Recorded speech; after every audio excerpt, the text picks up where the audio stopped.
और खबरें विस्तार से। इस वक्त बड़ी खबर आपको बता दें कि शहर शहर हादसों का कहर हुआ है। अलग अलग हादसों में 5 की मौत हो गई है। झालावाड़ में भीषण सड़क हादसा हुआ है। कार मिनी ट्रक की जो है टक्कर हो गई और इसमें 3 लोगों की मौत हो गई है। दौसा में बस में गैस पाइप जो है घुस गई है। हादसे में 2 लोगों की यहां मौत हो गई है, जबकि 11 लोग घायल हुए हैं। तो इस वक्त की बड़ी खबर आपको बता दें कि कोरोना रफ्तार का कहर यहां पर देखने को मिला है। अलग अलग शहरों की खबर है। अलग अलग शहरों में 5 लोगों की मौत हुई है। झालावाड़ की बात करें तो यहां पर भीषण सड़क हादसा हुआ है। यहां पर कार और मिनी ट्रक की टक्कर हो गई है, जिसकी वजह से 3 लोगों की यहां मौत हो गई है। और दूसरी जो घटना है वो दौसा की है, जहां पर बस में जो गैस की पाइप है वो घुस गई है, जिसकी वजह से 2 लोगों की मौत हो गई है।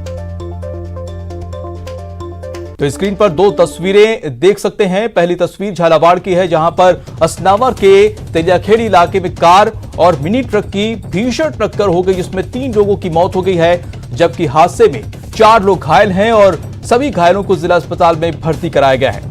और जो दूसरी तस्वीर आप देख रहे हैं वो पाली की है, जहां पर अंडरग्राउंड गैस पाइपलाइन डालने वाली कंपनी के कर्मचारियों की लापरवाही के चलते हाइड्रोजन मशीन से पाइप डालने के दौरान पाइप एक बस में घुस गई है, जिसमें 2 लोगों की मौत हो गई है और 11 लोग घायल हुए हैं।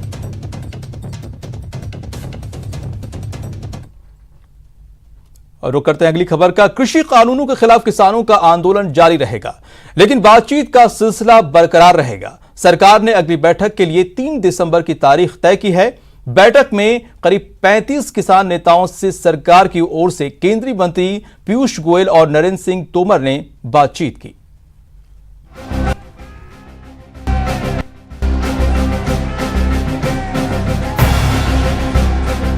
केंद्र सरकार के 3 नए कृषि कानूनों को लेकर दिल्ली के विज्ञान भवन में सरकार और किसान संगठनों के बीच बैठक बेनतीजा रही। बैठक में कृषि कानूनों को लेकर किसानों की हर चिंता को दूर करने के लिए सरकार की ओर से भरपूर कोशिश की गई। 3 दिसंबर को किसानों के साथ वार्ता का अगला चरण होगा। सरकार ने किसानों से समिति के लिए नाम मांगे हैं। ये समिति सरकार से मांगों को लेकर वार्ता करेगी। सरकार ने किसानों से आंदोलन खत्म करने की अपील की। किसानों ने मांगे पूरी न होने तक आंदोलन जारी रखने की बात कही। सरकार और किसानों के बीच बातचीत 3.5 घंटे चली। किसानों को कृषि कानून को लेकर एक प्रेजेंटेशन भी दिया गया। किसानों ने सरकार से पूछा कि हमारा भला करने को किसने कहा। वार्ता काफी ठीक रही और एक दूसरे के प्रति काफी समझ बनी है।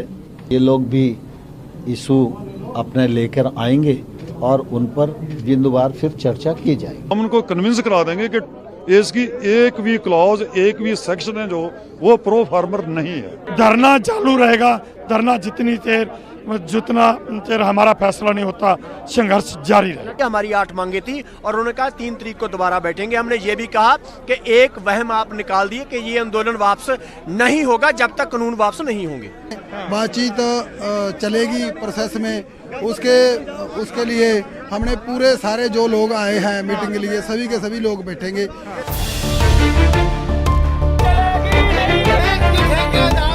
दिल्ली की घेराबंदी करते हुए किसानों का आंदोलन 6 दिन से जारी है। बड़ी संख्या में पंजाब, हरियाणा समेत कई राज्यों के किसान दिल्ली की सीमा पर डटे हुए हैं, जिसका असर सामान की आपूर्ति समेत आवागमन पर भी पड़ रहा है।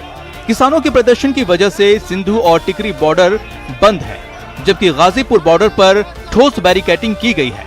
सरकार से वार्ता बेनतीजा रहने के बाद किसान अब अगली रणनीति में जुट गए हैं। कल या परसों अगली तारीख मुकर्रर की जा सकती है। उसके बाद आगे की इस मामले पर बातचीत होगी। वीडियो जर्नलिस्ट प्रकाश गुप्ता के साथ शंकर आनंद, न्यूज़ 18 दिल्ली। वह सीएम गहलोत ने केंद्र के वार्ता की पहल पर अपनी प्रतिक्रिया दी है। सीएम ने ट्वीट कर लिखा है कि सीएम का ट्वीट लिखा है कि केंद्र सरकार द्वारा किसान संगठनों को वार्ता के लिए बुलाना सही दिशा में देरी से उठाया गया कदम है। किसान आंदोलन को लेकर देश में ही नहीं, काफी संख्या में विदेशों में रह रहे भारतीय मूल के लोग भी चिंतित हैं। पीएम मोदी जी को इस गतिरोध को सुलझाने के लिए नेतृत्व करना चाहिए। किसानों की वास्तविक मांगों को पूरा किया जाना चाहिए।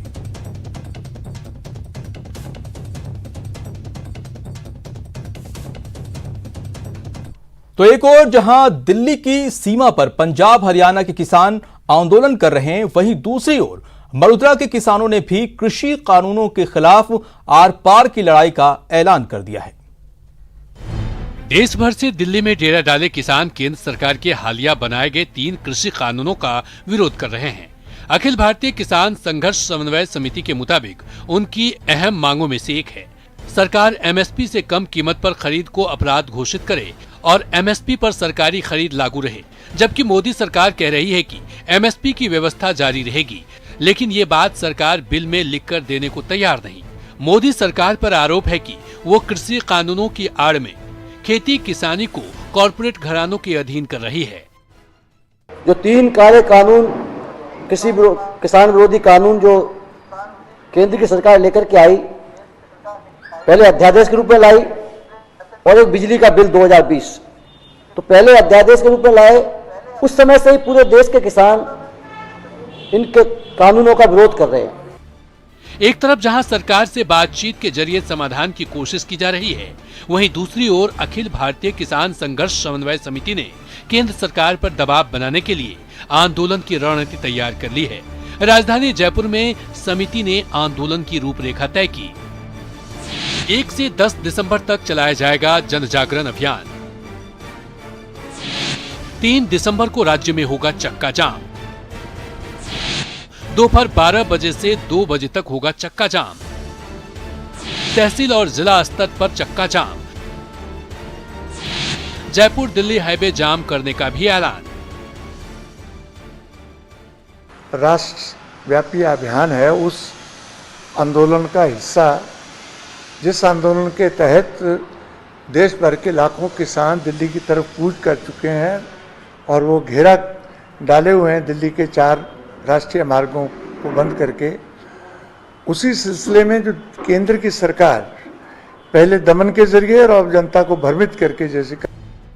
गौरतलब है कि किसानों को अब खापों का समर्थन भी मिलने लगा है, जिससे उत्साहित अखिल भारतीय किसान संघर्ष समन्वय समिति ने उग्र तेवर दिखाते हुए आर पार की लड़ाई लड़ने का ऐलान किया है। समिति के सदस्यों का कहना है कि पीएम मोदी को अब किसानों के मन की बात सुननी होगी। मतलब साफ है, किसानों का सरकार को 2 टूक संदेश है, या तो कृषि कानूनों को वापस लो या फिर अंजाम भुगतने के लिए तैयार रहो। न्यूज 18 राजस्थान के लिए जयपुर से दिनेश शर्मा की रिपोर्ट। कृषि कानूनों के खिलाफ किसानों की जारी आंदोलन में अब राजस्थान यूनिवर्सिटी के प्रोफेसर और श्रीगंगानगर के वकील भी समर्थन में उतर आए हैं।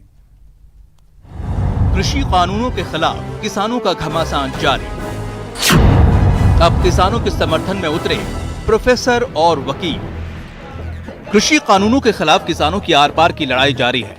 किसान दिल्ली में डटे हैं, सड़कों पर किसानों का डेरा है। इस बीच किसान आंदोलन के समर्थन में प्रदेश के प्रोफेसर और वकील भी उतर आए हैं। राजस्थान यूनिवर्सिटी के प्रोफेसरों ने स्टूडेंट्स के साथ मिलकर किसानों के आंदोलन का समर्थन करते हुए कृषि कानूनों के विरोध में काली पट्टी बांधकर प्रदर्शन किया। इस दौरान प्रोफेसरों ने कहा कि देश का मजबूत आधार कहे जाने वाले किसानों की मांगों को लेकर केंद्र सरकार को नर्म रवैया अपनाना चाहिए। केंद्र सरकार ने जो 3 कानून बनाए हैं, उसमें किसानों का मानना है कि वो उनके हितों के विरुद्ध हैं, और ये बात सही भी है कि जो कानून हैं वो मोटे रूप में किसान हितैषी हम लोगों को भी नहीं लगते हैं।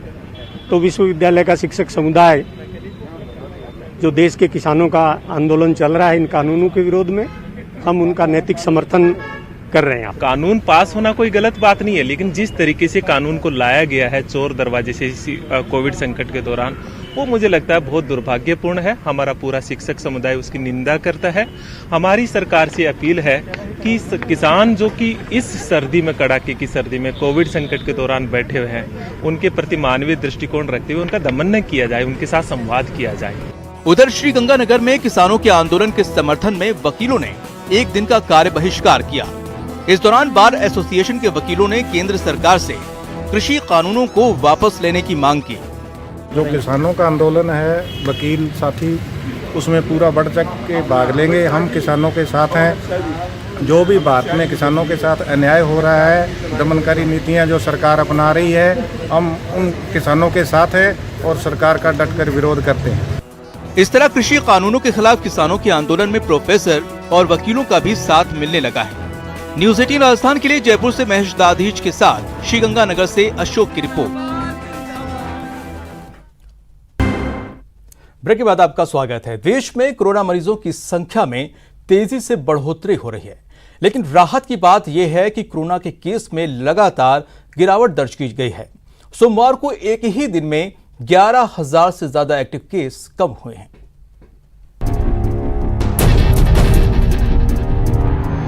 देश में कोरोना का खतरा बरकरार है, अभी भी इससे जंग जारी है। हालांकि वक्त के साथ साथ कोरोना से लड़ाई जीतने वालों की संख्या में भी इजाफा हो रहा है। यानी कहने का अर्थ ये है कि कोरोना के लगातार एक्टिव केस कम हो रहे हैं। सोमवार के आंकड़े देखें तो 31,118 लोगों की कोरोना रिपोर्ट पॉजिटिव आई है।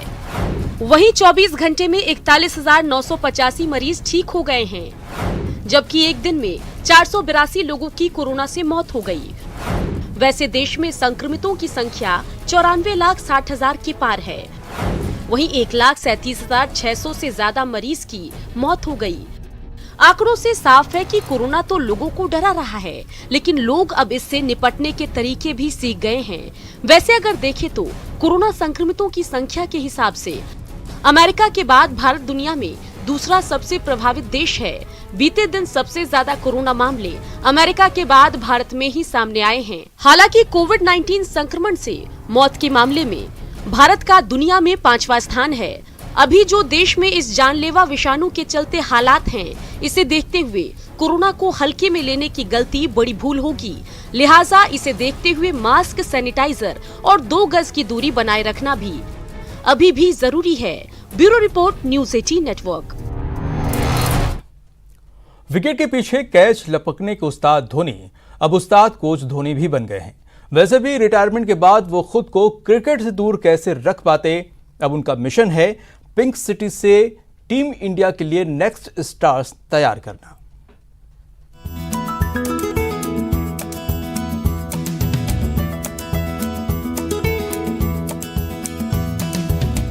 जयपुर में टीम इंडिया के पूर्व कप्तान महेंद्र सिंह धोनी के क्रिकेट अकादमी की शुरुआत हो गई है।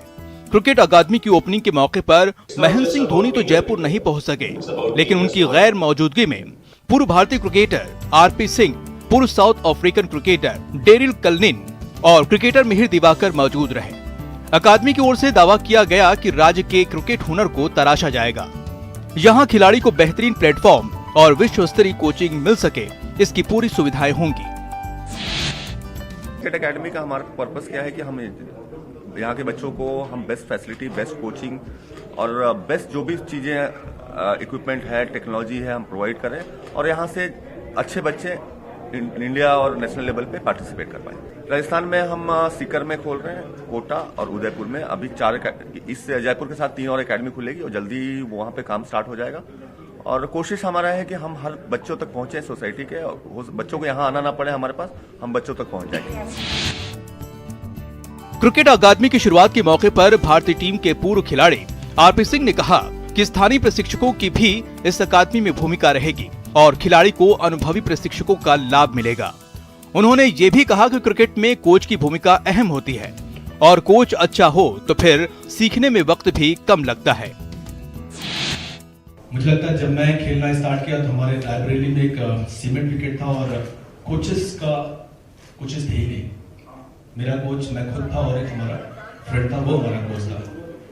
सो स्ट्रक्चर कोचिंग अगर वहां होती तो शायद जो चीजें मैंने 20 साल में सीखी हैं तो शायद 15-16 साल में सीख जाता। धोनी भले ओपनिंग के मौके पर जयपुर नहीं आए थे, लेकिन पूर्व भारतीय क्रिकेटर मिहिर दिवाकर ने इतना जरूर बताया कि जयपुर के बच्चों को क्रिकेट सिखाने धोनी यहाँ आते रहेंगे। अभी तो उनके पास टाइम है, बीच में आप देखेंगे कि क्रिकेट से अभी थोड़ा सा उन्होंने रिटायरमेंट भी लिया है और वो कॉन्स्टेंटली टच में होते हैं और वो पूछते रहते हैं। और ये जो कोचिंग प्रोग्राम है उनमें उनका बहुत बड़ा कंट्रीब्यूशन है कि जो लीडरशिप की बात है, मेंटल चीजों की बात है और कोचिंग की बात है, तो वो सारा उनके गाइडेंस में होता है। मतलब साफ है कि धोनी क्रिकेट सिखाएंगे, खेल के मैदान पर अपने नए बच्चों को अपनी तरह कूल रहना सिखाएंगे और ये कोशिश करेंगे कि उनकी अकादमी से भी उनके जैसा एक नहीं कई खिलाड़ी टीम इंडिया में पहुंचे और क्रिकेट की दुनिया में टीम इंडिया का डंका हमेशा हमेशा बजता रहे। महेश दाधीच, न्यूज 18 जयपुर।